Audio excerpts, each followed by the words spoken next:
नमस्ते, मैं रंजीत झा और आप देख रहे हैं ट्रस्ट न्यूज़। हमारे साथ हैं ट्रस्ट न्यूज़ के संपादक हेमंत कुमार। सर, आपका बहुत बहुत स्वागत है। धन्यवाद। आज दिन भर की जो सबसे बड़ी खबर थी वो बीपीएससी पेपर लीक से जुड़ी हुई थी, जिसमें आर्थिक अपराध इकाई ने बड़ी कार्रवाई की। 4 चेहरे और गिरफ्तार हुए। इनकी भूमिका, इनकी संलिप्तता प्रमाणित हुई होगी, इस वजह से ईओयू ने उन्हें गिरफ्तार कर लिया। अब मामला ये है कि आज सुर्खियों में है, कई तरह के डिजिटल पोर्टल को आप उठाकर देख लें, टीवी चैनल्स को उठाकर देख लेंगे। एक नाम खूब चल रहा है मीडिया के बीच, आईएएस रंजीत कुमार सिंह का। डॉक्टर रंजीत कुमार सिंह जो आईएएस हैं, पंचायती राज विभाग में हैं, उनको लेकर के सवाल यह उठ रहा है कि जो 4 लोग गिरफ्तार हुए हैं सर, उसमें से एक कृष्ण मोहन कुमार भी हैं, जिनके साथ इनकी तस्वीरें खूब दिखाई पड़ती हैं। लेकिन सवाल यह उठता है कि एक कड़ी को पहले तो समझा दिया जाए, फिर रंजीत सिंह पर चर्चा करेंगे। जो पहले उनका बयान था और आज के डेट में उन चीज़ों को जब खंगाला जा रहा है, कुछ तस्वीरें और ही अलग निकल के सामने आ रही हैं। सबसे पहले सर कड़ी समझाया जाए कि कैसे ईओयू ने इन 4 को शिकंजे में लिया। देखिए, सबसे पहली बात ये है कि जो 4 गिरफ्तारी हुई है, उससे जानने वाली बात महत्वपूर्ण यह है कि इन 4 की इस पूरे मामले में भूमिका क्या है। तो सबसे अहम कड़ी इसमें था कि जो प्रश्न पत्र जो बीपीएससी के एग्जामिनेशन कंट्रोलर तक पहुंचा, तो उसको रिवर्स करके सब कुछ देखा गया।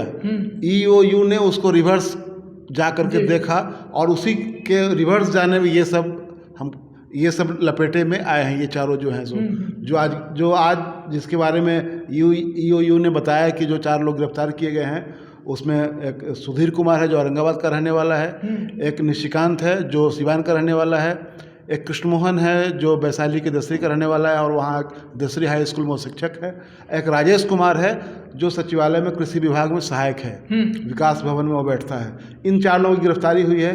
जो अंदर की खबर यह है कि रंजीत कुमार के पास, जो आईएएस अफसर हैं रंजीत कुमार, जो इन दिनों इसमें पंचायती राज विभाग के निदेशक हैं, तो उनके पास यह प्रश्न कहाँ से पहुँचा, सीसेट का जो प्रश्न पत्र था और जिसे उन्होंने बीपीएससी के एग्जामिनेशन कंट्रोलर अमरिंदर कुमार तक पहुंचाया था अपने मोबाइल से।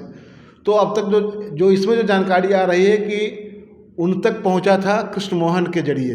कृष्ण मोहन ने अपने मोबाइल से उनको भेजा, कृष्ण मोहन को निशिकांत ने दिया और निशिकांत को सुधीर कुमार ने दिया। तो आप ये समझ गए कि प्रश्न पत्र बीपीएससी को नीचे से देखा जाए तो सुधीर कुमार से ये शुरू होता है, निशिकांत, कृष्ण मोहन, फिर वहाँ से रंजीत, फिर वहाँ से अमरेंद्र कुमार तक ये पहुँच गया। तो इसमें रंजीत कुमार जो चर्चा में है, इसलिए चर्चा में है कि जो कृष्ण मोहन जो हैं उनके इलाके के हैं और उनके साथ जो उनकी जो तस्वीरें हैं सोशल मीडिया में, फेसबुक पर, तो उससे साफ झलकता है कि काफ़ी इंटीमेसी है इन लोगों के बीच में, काफ़ी नज़दीकी है, काफ़ी मधुर संबंध है और इसी वजह से ये चर्चा में है। तो इनका आप देखिए कि दोनों आदमी एक किसी बूथ पर वोट गिराते हुए वी का साइन दिखाते हुए, हाथ उंगली में वो इंक लगी हुई उंगली दिखाते हुए दोनों आदमी साथ में फोटो मिल करके खिंचा रहे हैं। एक वो शिक्षक हैं हाई स्कूल में, ये आईएएस अधिकारी हैं, एक ही इलाके के हैं। तो इससे ये उनके साथ इंटीमेसी तो साफ साफ झलक रही है। लेकिन अब तक रंजीत कुमार ये इनकार करते रहे हैं कि उनको वो जानते तो हैं लेकिन बहुत कुछ नहीं जानते हैं उसके बारे में कि कौन है, क्या करते हैं। ये अपने आप में हास्यास्पद बात है कि जिनके साथ आप इतना इंटीमेट होकर के फ़ोटो खिंचवाते हैं, आप जो कोचिंग मिशन 50 जो कोचिंग सेंटर चलाते हैं, वहाँ वो बैठ करके लोगों का इंटरव्यू लेते हैं। वो कृष्ण मोहन, किसी ने बताया कि वो जो आईएएस टॉपर अभिषेक जो शुभम का इंटरव्यू लेते हुए वो बगल में बैठ करके दिख रहे। शुभम इनके दफ्तर में आया था, हाँ बिल्कुल, बुलाया था मिशन 50 वाले दफ्तर में। तो इनसे ये नज़दीकी साफ साफ झलक रही है। अब इस पूरे प्रकरण में यह जानना है, ईओयू के सामने चुनौती यह है कि आप ये तो समझ में आ गई बात कि ये 4 लोग गिरफ्तार हुए हैं। इनका इसमें एक पूरा संगठित गिरोह काम कर रहा था और उस गिरोह का सरगना जो है वो आनंद गौरव नाम का एक पटना एनआईटी का पूर्व छात्र है जो फरार है अभी। और वह उसका नाम उत्तर प्रदेश के अध्यापक भर्ती घोटाले में भी आया था, उसकी गिरफ्तारी भी हुई थी। उसके बाद मुंगेर के एक हत्या के मामले में वो अभियुक्त भी है, वो फरार है। उसका पूरा सेंटर जो था वो पूरा कंट्रोल रूम चल रहा था पटना के अगमकुआं के इलाके से, लोहानीपुर से। जैसा कि ईओयू ने कई सारी चीज़ें दिखाई भी हैं। अब बहुत सारा गैजेट भी पकड़ा गया हुआ है, जो बहुत सारे डिवाइसेस पकड़ा गया हुआ है, जो आधुनिक उपकरण है, पेन कैमरा है और उसमें जीपीएस सिस्टम है, बहुत सारा चीज़ इन लोगों के पास से बरामद हुआ है, जिसकी लिस्ट हम लोगों ने सुबह में जो हम लोगों ने लाइव किया था उसमें हम लोगों ने बताया था। तो कहने का मतलब ये है कि जो पूरा जो 4 लोग जो ये पकड़े गए हैं उनके बारे में तो सब पता चल गया कि ये लोग क्या कर रहे थे, लेकिन ये किसके लिए कर रहे थे, जो लोग लाभान्वित हुए, कौन लोग इनके संपर्क में थे, कुछ अभ्यर्थी तो संपर्क में रहे होंगे, बिल्कुल जिनके साथ इनकी डीलिंग हुई होगी।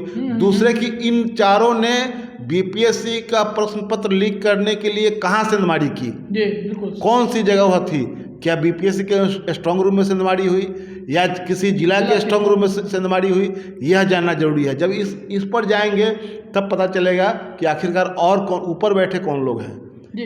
एक मास्टरमाइंड तो फरार है, लेकिन और कौन लोग हैं इस पूरे रैकेट में, क्योंकि ईओयू मान रहा है कि यह संगठित गिरोह इसमें लगा हुआ था, लोगों से बड़े ये पैसे के 10 लाख रुपए लेने की बात सामने 10 लाख रुपए लेने की बात भी आई है कि 10 लाख रुपए लेकर के प्रश्न पत्र लीक करने और प्रश्न पत्र पहुंचाने, उसका आंसर शीट भी उपलब्ध कराने की बात थी।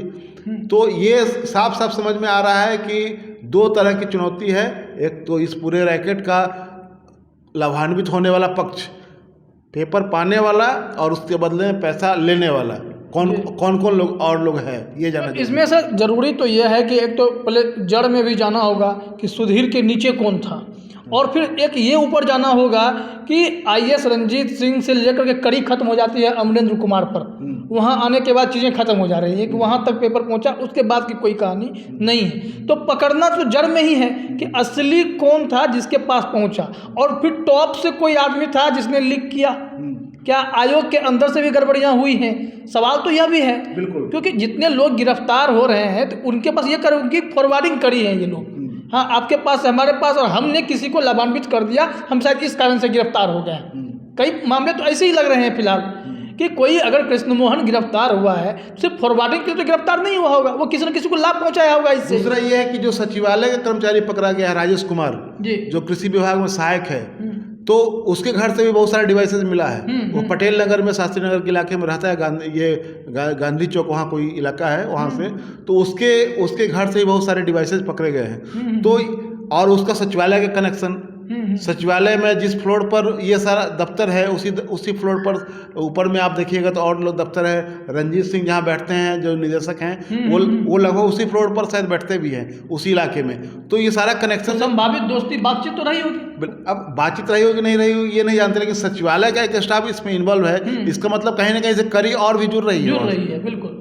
बीपीएससी के लोगों से उसकी कड़ी कहीं ना कहीं जुड़ रही होगी, इसका साफ ये इंडिकेशन है। दूसरा कि जो कृष्ण मोहन है, जो एक शिक्षक है दसरी हाई स्कूल में, उनका रंजीत के साथ, आईएएस अफसर रंजीत के साथ इतनी निकटता उनका जो फेसबुक प्रोफाइल है उतना इंटीमेसी वाली तस्वीरें उसमें है, तो इससे लगता है कि वो काफ़ी एक दूसरे से घनिष्ठता है। और यह कहना है कि हम नहीं जानते हैं। दूसरी बात कि ये लगातार वो जब ईओयू ने उनको पूछताछ के लिए बुलाया था तो उसके बाद उन्होंने मीडिया में एक बयान दिया था कि नहीं, हमसे कोई पूछताछ नहीं हुई, हम तो ईओयू के दफ्तर में गए ही नहीं हैं। दफ्तर में भी नहीं गए, आप कृष्ण मोहन को जान भी नहीं रहे थे, और फिर जब तस्वीरें सामने आती हैं सोशल मीडिया में, जो चीज़ें दिखी कि वो इतने साथ हैं, घनिष्ठ हैं, एक ही प्रखंड से भी आते हैं, वोट करते हुए साथ में दिखाई पड़ते हैं, तो फिर ये झूठ बोलने की ज़रूरत किस कारण से पड़ सकती होगी? बिल्कुल, ये तो सफाई देनी पड़ेगी कि आप इतना इनकार क्यों कर रहे थे जब इतना इंटीमेट हैं उनके साथ आप। तो ये झूठ बोलने की, जो आपके वो मिशन 50 के दफ्तर में भी आते हैं, बैठते हैं, तो इतना तो है नहीं कि आप नहीं जानते हैं उनको। दूसरी बात, मैं एक और बात कहना चाह रहा हूँ कि इस पूरे प्रकरण से एक सरकार के लिए भी सबक है कि जो उनके अधिकारी जो हैं, जो जहाँ तैनात हैं, वो एक्स्ट्रा जो काम में लगे हुए हैं, मैं बार बार कह रहा हूँ, जो एक्स्ट्रा काम में जो लगे हुए हैं, जैसे कोचिंग चलाना, कोचिंग में पढ़ाना, मिशन मिशन 50 उसके बाद इंस्पायर लेट्स इंस्पायर बिहार, इस तरह का जो कैंपेन जो लोग चला रहे हैं उनके बारे में आप थोड़ा स्क्रीनिंग कर ले सरकार कि आखिरकार ये लोग कर क्या रहे हैं। अगर इनके पास इतना समय है तो विभाग की ड्यूटी और बढ़ा दीजिए इनकी। हाँ बिल्कुल, सब लोग ओवरबर्डन है, एक्स्ट्रा चार्जेस सबको मिला हुआ है, तो जब इनके पास इतना समय है तो और इनको सरकारी ड्यूटियों में और लगवाया जाए, क्योंकि पूरा पैसा तो सरकार इनको देती है। ऐसा नहीं है कि आप उसके बाद फ्री हो जाते हैं कुछ भी करने के लिए। ठीक है, आपकी प्राइवेट लाइफ है, लेकिन आप कुछ भी करने के लिए फ्री नहीं है। इस तरह की कोचिंग संस्थान आप जो चलाते, आप कोई ये चैरिटी करते हैं वो अलग बात है, लेकिन आप लाभ के लिए, चाहे जिस तरह का लाभ हो, अगर आप लाभ के लिए कोई काम कर रहे हैं तो सरकार को उस पर ध्यान देना चाहिए कि आखिरकार आप कौन सा काम कर रहे हैं। और ऐसी संख्या बहुत है, कई दर्शकों ने भी कमेंट किया कि ये एक बहुत लंबी कड़ी है जिसमें IAS IPS अफसर जो हैं अपने निजी संस्थान चलाने में व्यस्त हैं। तौर पर रंजीत, मैं ये बताना चाह रहा हूँ कि 2 लोगों के बारे में, खासकर डॉक्टर रंजीत सिंह के बारे में, क्योंकि ये BPSC वाला मामला जो आया है उसमें इनकी भूमिका की गहन जाँच होनी चाहिए। और दूसरा कि विकास वैभव जो चलाते हैं लेट्स इंस्पायर बिहार, उस पूरे कैंपेन पर की भी निगरानी सरकार को करनी चाहिए। आखिरकार ये क्या हो रहा है, 2 लोगों के बारे में एटलीस्ट कम से कम तत्काल सरकार को कार्रवाई करनी चाहिए और तत्काल उस पर देखना चाहिए कि आखिरकार ये लोग कौन सा काम कर रहे हैं। या तो नीतीश कुमार ही लेट्स इंस्पायर बिहार को एक अपना